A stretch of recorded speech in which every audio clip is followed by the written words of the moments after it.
اللہ الرحمن الرحیم نحمدہ ونصلی علی رسولہ الکریم اما بعد۔ سامعین محترم،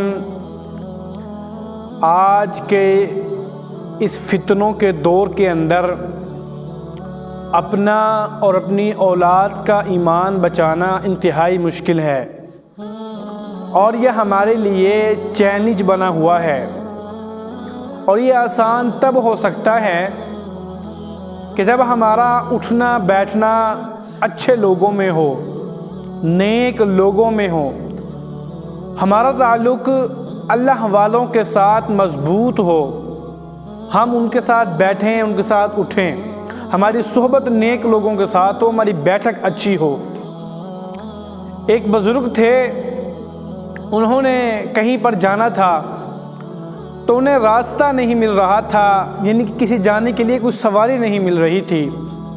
اس وقت کشتیوں کے دور ہوا کرتے تھے، تو وہ دریا کے کنارے کھڑے تھے تو ایک کشتی آ رہی تھی۔ بڑی دیر کے بعد انہیں ایک کشتی نظر آئی، اور اس کشتی کے اندر ایک بادشاہ بیٹھے ہیں، اور اس بادشاہ کی ملکہ ہے، اور اس بادشاہ کی کنیز ہے۔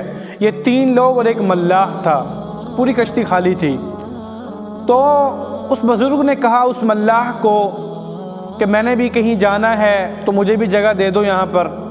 تو ملاح کہنے لگا کہ دیکھو، یہ کشتی پوری کی پوری ایک بادشاہ نے، جو بادشاہ بیٹھا ہے، اس نے خرید لی ہے، مول خرید لی ہے، لہٰذا اس کی اجازت کے بغیر میں تمہیں نہیں بٹھا سکتا۔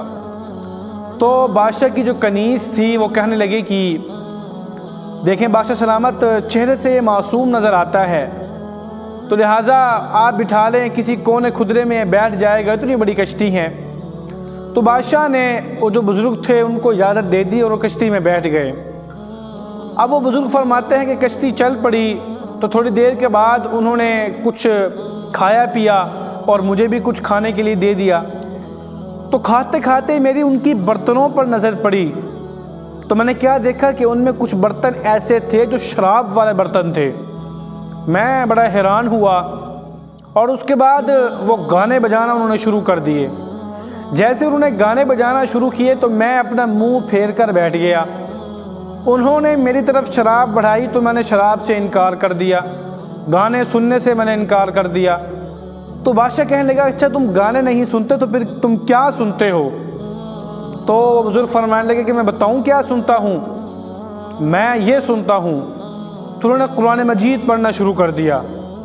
جب انہوں نے قرآن مجید پڑھنا شروع کیا تو 3 سے 4 آیتیں پڑھی تھی کہ بادشاہ کا دل موم موم ہو گیا۔ بادشاہ بیٹھ گیا ان بزرگوں کے پاس اور ان سے کہنے لگا کہ دیکھو، میں ساری عمر میں نے گناہ کیے، میرا ماضی گناہوں میں گزر گیا، میرا رجسٹر کالا ہوا پڑا ہے، میرے پاس دولت تھی، میں نے ساری کی ساری دولت شراب شباب کباب میں اڑا دی، اب بھی میرا رب مجھے معاف فرما دے گا؟ تو بزرگ کہنے لگا کہ تم کیا کہہ رہے ہو؟ بندے کے آنے کی دیر ہے، اللہ پاک تو فوراً معاف فرما دیتے ہیں۔ تو بزرگ فرماتے ہیں کہ اس بادشاہ نے فوراً اپنی کنیز کو آزاد کیا، جتنی بھی دولت تھی وہ اللہ کی راہ میں صدقہ کر ڈالی، اور پھر ساری زندگی توبہ کی، اور توبہ کے بعد اللہ اللہ کرنے لگا۔ اور بزرگ فرماتے ہیں کہ 40 سال وہ بادشاہ میرے پاس رہا۔ اس وہ پہلے بادشاہ تھا، اس کے بعد وہ صرف عبادت کرنے لگا۔ 40 سال وہ میرے پاس رہا اور اس نے عبادت کی، اور 40 سال اس کے منہ سے میں نے ایک ہی جملہ سنا کہ شیخ کاش آپ مجھے تھوڑا پہلے مل جاتے، اور وہ اللہ اللہ کرتا رہا۔ اب بزرگ فرماتے ہیں کہ 40 سال کے بعد جب ان کا انتقال ہوا تو میں نے خود ان کو دفنایا، کفن پہنایا، دفنایا۔ اس کے بعد پھر وہ میرے خواب میں آئے تو میں نے ان سے پوچھا کہ ہاں بھائی تمہارے ساتھ کیا گزری؟ تو کہنے لگے کہ میں نے اپنے رب کو بڑا رحیم پایا ہے، میں نے اپنے رب کو بڑا کریم پایا ہے، میرے رب نے مجھے معاف فرما دیا۔ اللہ اکبر۔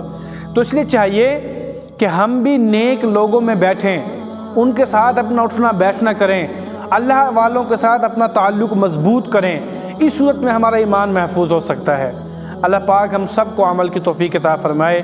وآخر دعوانا ان الحمد للہ رب العالمین۔